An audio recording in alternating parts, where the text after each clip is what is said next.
Kathy is with us in Grand Rapids, Michigan. Hi, Kathy. How are you? I'm good. How are you, Dave? Better than I deserve. What's up? So I have been through Financial Peace University a couple times. I've snowballed myself down to mortgage payment and student loan payment. Student loans will be paid off for public loan forgiveness in about 2 years. My mortgage payment is a 3.125% interest. I have about $80,000 left on that.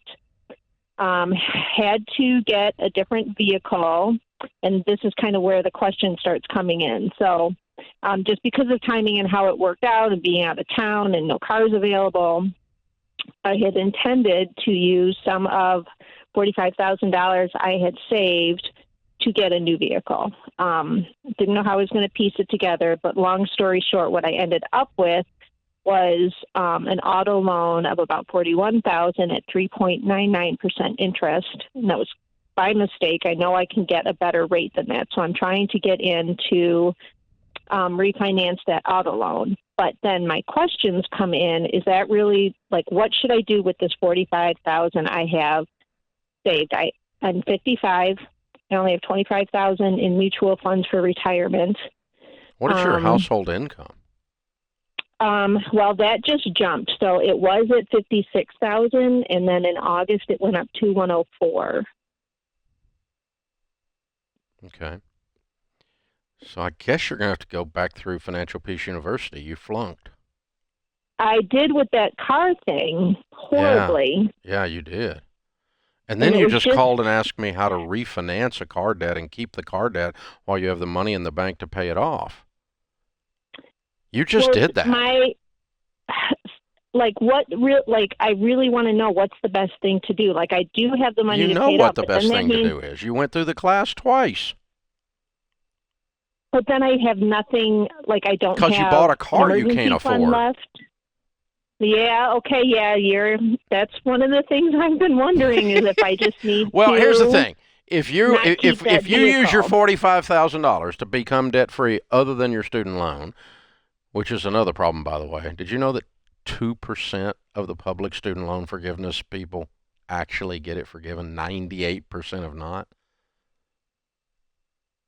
Yeah. No, I did not know that. So I don't have a lot of hope for your plan. How much student loan debt have you got? There's $69,000 left. Okay. All right. So. And I did recently check on it. Now, you can do what you want to do, and obviously you regularly do that. So here's what I would tell you to do. Okay? And this is going to be very consistent with everything that I taught you in that class. Okay? Okay. We're going to walk the baby steps. You have $100,000 in debt. 40 of it is a car.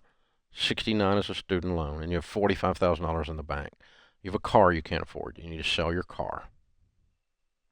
You need to take $10,000 of the $45,000 and go buy you a $10,000 car.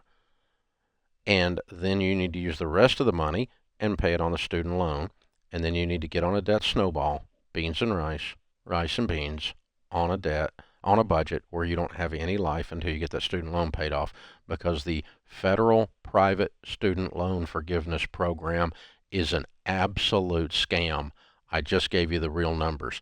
98% are not forgiven. 2% have.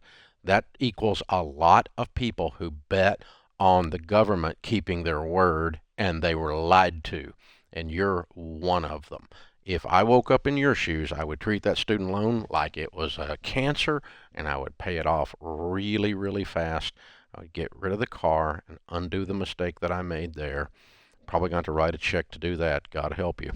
Little stupid tax check there. And then you move on from there. Now you get that student loan paid off, then you build your emergency fund of 3 to 6 months of expenses, and then you start investing 15% of your household income, which in your case will be $15,000 a year, $16,000 a year, until you get your home paid off. You're going to do all of this by the time you're 60, and then you're probably going to have your house paid off shortly after that if you'll stay on a plan and quit losing your mind and driving the car in the ditch. No pun intended. So, but this is what people do, and we all do it. We all make mistakes. You made a mistake. Now, you've got a choice. Are you gonna double down? I'm gonna keep that car. Well, you keep the car. That's fine. It's your decision. You're like a grown woman and stuff. So, but you call me and made the mistake of asking me what I would do, and then I am duty bound to tell you again what I would do.